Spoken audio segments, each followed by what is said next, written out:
Let's start with inflation and deflation. One of the things that's interesting to me is I've been talking about, deflation is a bigger risk. I see you tweeting about it, so you're, in spirit, we are locked in this together. What is your read on why deflation is a bigger risk? So it's a risk and an opportunity. So there's bad deflation and good deflation.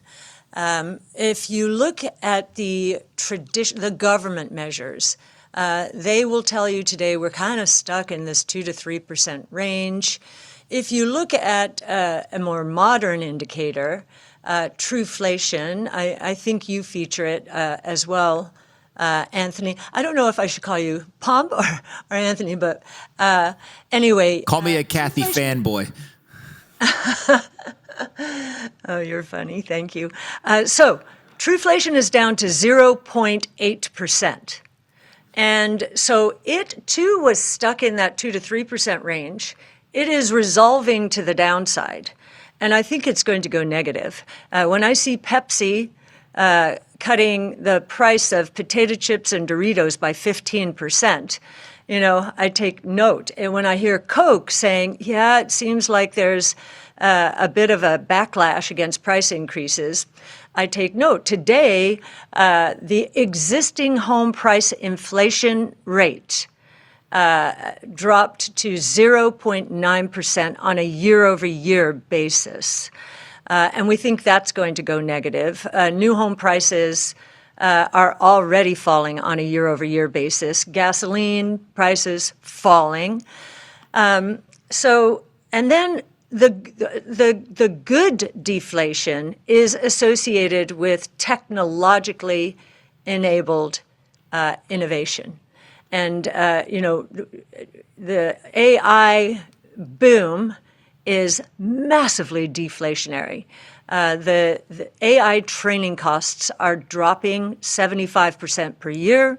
AI inference costs, so what it costs when you query ChatGPT or Grok, what it costs to answer that's dropping 85 to, if you believe DeepSeek, 98% per year. And I think the productivity gains that we are seeing accrue to enterprises, that is going to turn around in a number of ways. One of them could be price declines. So many people think, these corporations are going to simply increase their margins. Well, China is exporting deflation. I know with tariffs, we're countering it. But isn't it interesting that our inflation rate did not accelerate with tariffs? It remained stuck. I think we're going to see a lot of price declines in the future. When you think of the AI explosion, I think it is operating obviously in this complex environment. So you have deregulation, you have tax cuts, you have deportations, you have the AI boom, you have a global monetary reset where we are trying to weaken the US dollar, you have the tariffs. You kind of put all this together. How important do you think is it that the president, the Treasury Secretary, and the Fed chair nominee all seem to be, on the same team? Seems like they are going to go and implement this plan, which means that for investors, maybe it's going to be a little bit more of a complex environment to navigate in the coming years as we go through this kind of reset. What's so interesting? Many people are asking, is this just a hype cycle? And should we pull away? I don't know if you've seen the market in the last couple of days, but now algorithms are assuming that AI is going to destroy industries wholesale. This is not what happened during the late 90s, and I will get back to your question. In the late 90s, when Jeff Bezos said, we're going to invest so much more than we expected because this opportunity is so great, and that means we are going to lose so much more money than you, shareholders, expected us to lose, the stock absolutely took off to the upside. Any company saying that today is getting hammered. So we are in a completely different environment. Your question was the various parts of the administration being united. You mean when Kevin Warsh comes on board? Right now, of course, the Powell is not at all aligned with Trump. You mentioned dollar devaluation. I don't think that's what's going to happen. Treasury Secretary Bessent, who knows all about currency markets and knows how important they are, is saying a strong dollar is in the interests of the United States. Now, many people look at what happened last year. The dollar went down quite significantly. But if you look at the dollar in a long-term context, just go back to the early 70s and see where we are now. You'll see that the dollar, again, this is relative to other currencies, not relative to gold. The dollar is at closer to the upper end of the range, with the exception of the 85 blowout of the dollar, than it is to the lower end. And I think the policies of this administration suggest to us return on invested capital here in the United States should go up relative to that in the rest of the world. What do I mean by that? We've got massive deregulation. This government understands how much we have hurt ourselves relative to China with thickets of regulation, and they're trying to peel those away as quickly as possible. We got a tax cut where, for the first time in our tax history, for the next 3 years, as long as the construction of a manufacturing facility starts by the end of 28, during its first full year of, or during its first year of service, the company building that facility will be able to depreciate it not over 30 to 40 years, but in the first year. So massive tax refunds coming back to reinvest. Where we are seeing tax cuts for the consumer to some extent, certainly at the margin, in tips and overtime, Social Security, and autos.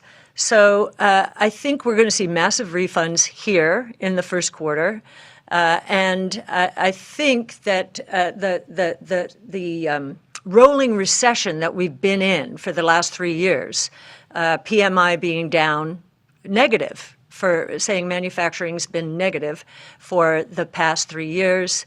We've seen housing and got a terrible number today, 3.9 million. We're back to the lows in existing home sales. I think we are going to shift from that to a rolling recovery into a productivity-driven boom. And I think one of the things that is becoming obvious when you look at how they revised the employment numbers down by 860-something thousand over the last year. If in doing that, what they effectively said was, okay, given this level of GDP, and we're more sure about GDP because of national income accounts and so forth, it must mean that productivity was higher last year if we revised employment down like that, which in turn means that real GDP growth was higher and inflation was lower. They got the mix wrong in the GDP accounts. I think we're going to start talking about deflation more and more, and I believe interest rates are going to come down more than people expect until this productivity-driven boom is obvious. So I actually think the U.S., from an investment point of view, is going to do very well over the next few years. You wouldn't know it from the last few weeks, but I think that we're in the flip side of the bubble. We are absolutely in the flip side of the bubble. Investors just threw money at the bubble when the technologies were not ready and the costs were way too high. Now we're in an environment where we're ready for prime time with all of these technologies: robotics, energy storage, AI, blockchain technology, and multi-omics technology. And so I think we're going to have a boom, and the U.S. is going to do very well. If we get deflationary forces or get actual deflation, is that bad for Bitcoin in the short term?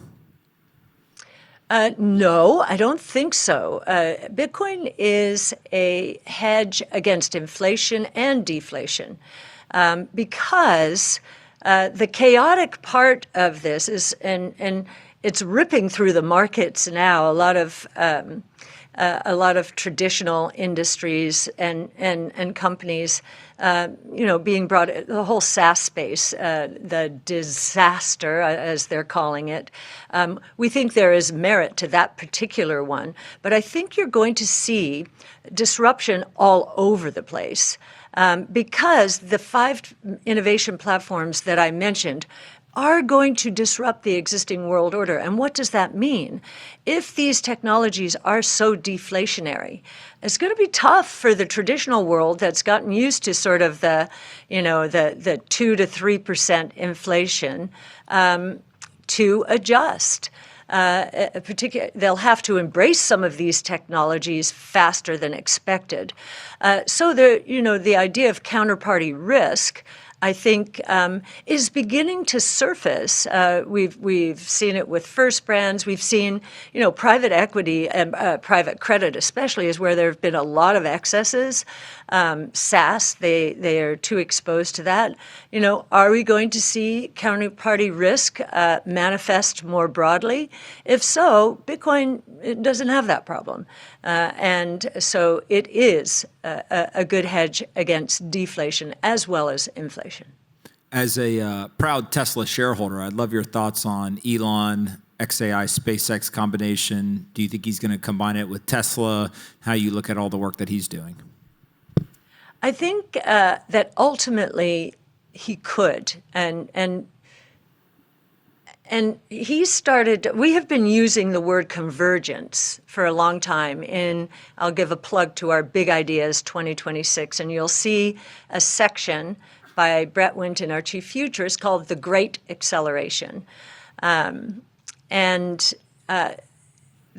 you'll see a sphere in there showing how all these technologies are converging one with another. And at one point in the last, I'm going to say 6 weeks, Elon said, "You know what? I think my companies are convergent stories." So we thought it was interesting he used that word. So SpaceX XAI does not surprise us at all. I think he's going to let Tesla run here for a while.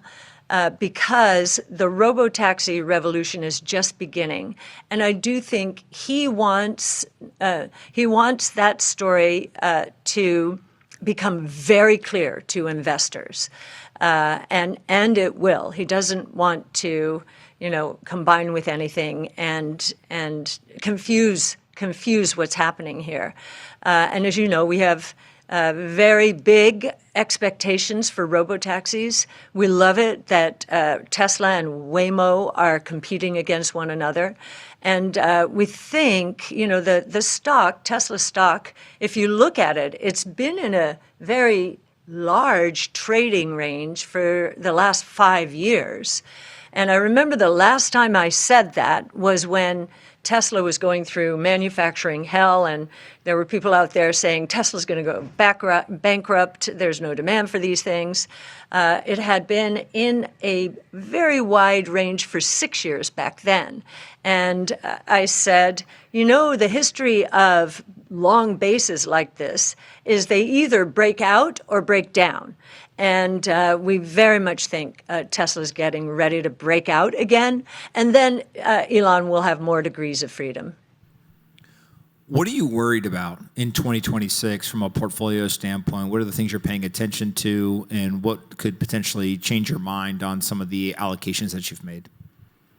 Yeah, what's happening in the last week or so in particular reminds me of the early days of COVID. Nobody knew what to do. And so algorithms just sold everything off except for, the safest stocks, the most cash-rich and cash flow generative companies. And I remember as I was looking at it, it's an algorithmic move taking place in the market and causing a bit of a downward spiral in innovation-related stocks. Now, unlike COVID, we're probably not going to have massive fiscal stimulus in the way that we got back then. So we're not going to come out of this with a big boom. But they're selling the baby with the bathwater again. And so it gives active managers an opportunity to, in our case, concentrate towards our highest conviction names. I think the biggest risk out there is that Powell, who will only be in place until May, that Powell is not, and the other Fed board members are not understanding the deflationary undertow that is beginning to take place here, and they will not, because they're not looking at the right signals, and because they're looking at government data, which is all wrong, and based on the industrial age, they could miss this and will be forced into a response when there's more carnage out there. I think that's what I'm worried about right now. I think this is the opposite of the bubble, tech and telecom bubble.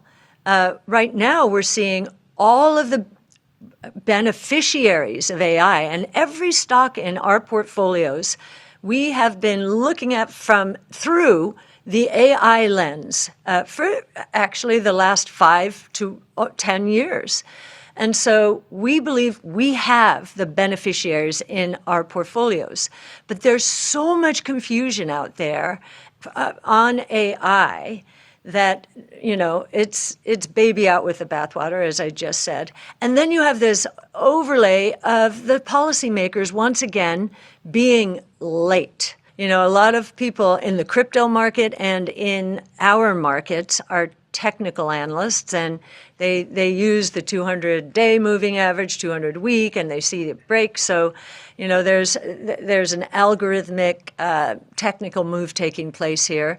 And, as I always say to our team, truth will win out. And we definitely are on the right side of change. And we believe we are in the right companies that will benefit mightily from not only the AI revolution, but the convergence among these technologies. When you think about the way traditional research is set up in traditional asset management, it's set up incorrectly to understand what's going on here. It's set up by sector or industry or sub-industry. Many companies have 5 healthcare analysts, 5 consumer analysts. In the world of innovation, the right way to look at the world today is by technology. Involved in those 5 platforms are 14 different technologies. We have set up our analyst responsibilities by technology. So they are experts in a given technology, and they are generalists when it comes to sectors and industries, because these technologies are converging and they are going to impact every sector, every industry, every company. Cathie, you got me pumped up here. This is amazing. All right. Well, we appreciate it very much. Keep doing what you're doing. Everyone here is missing you, but next year we're going to get you in person. So thank you so much. Okay. All right. Thanks so much, Pomp. All right. Great bye. to see you. Thank you. Bye-bye.